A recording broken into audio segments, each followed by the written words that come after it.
I walked past her door at 9:47 p.m. Her voice stopped me. "No, Lexi, Dad has no idea. Dad's paying the semester by Friday. Mom's boyfriend says we can be in LA next week." A pause. A laugh. "Yeah, Mom, and I've been using that fool's money for years." The word fool sat in the air like smoke that wouldn't clear. My knuckles brushed the wall. My jaw didn't move. I didn't step in. Didn't throw the door open. Didn't demand an explanation.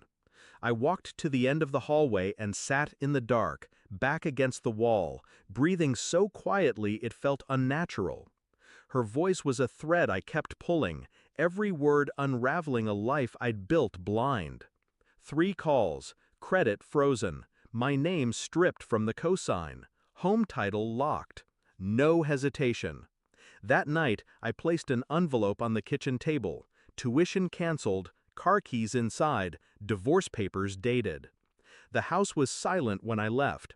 By sunrise, there were 45 missed calls, all from her. I didn't answer any of them. Instead, I sat in my car at the pier, letting the gulls fight over scraps while the tide pulled in and out. My daughter's voice was still there, layered over years of trust, layered over every bill I'd paid without question. Lexi wasn't just a child anymore, she was a weapon, a sharpened thing aimed at my wallet. Her laughter had a truth in it. Not the awkward slip of a teenager, no, it was clean, practiced. She'd been saying these things for a while. And my wife, her mother, had been listening, feeding it, planning an exit. LA wasn't random, it was far enough to sever me cleanly, but close enough for her to keep the money flowing if I stayed blind. But blindness was gone now. In its place, precision. I didn't rage, I didn't drink. I wrote down names, dates, transactions. Every small memory began to warp. The emergency deposits, the sudden tuition increases, the trips that were for school. They weren't lies, they were investments in my gullibility. And I'd been a good investment. I started with the bank. Every transfer traced, every receipt printed.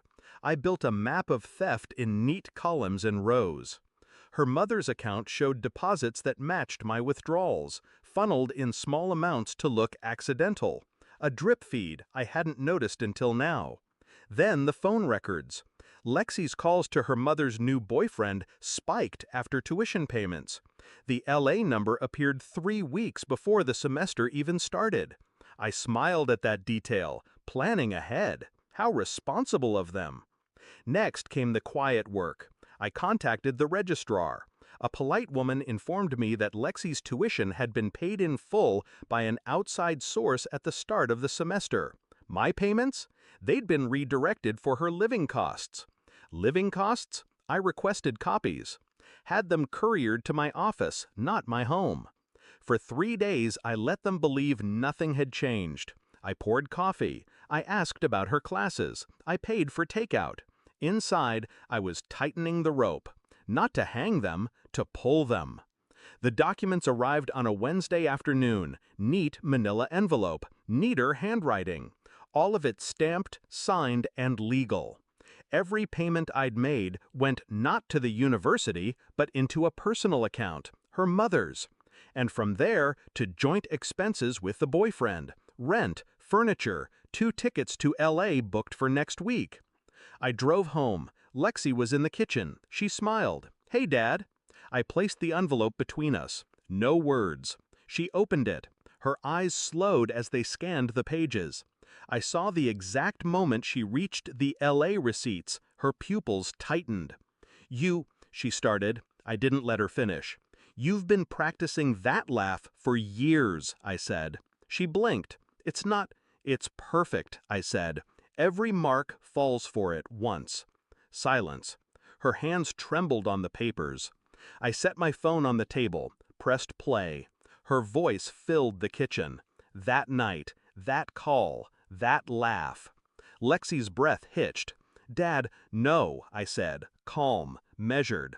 "This isn't a conversation. It's a closure." She reached for me. I stepped back. "You'll find the car keys are gone. The tuition's gone, the credit line's closed. And your mother? I slid the divorce papers onto the stack. Will be served by Friday. She looked small then, not because she was caught, but because she realized there was no doorway back. I picked up my coat. Her voice cracked. Where are you going? Somewhere my money isn't. I didn't drive far, just enough for the streetlights to look different. I parked, sat in the stillness, and listened to the silence that comes when a weight finally slides off. No satisfaction, no grief, just absence. For years, I thought loyalty meant staying, that providing was proof of love. But love without truth is just funding someone else's freedom. They wanted me blind.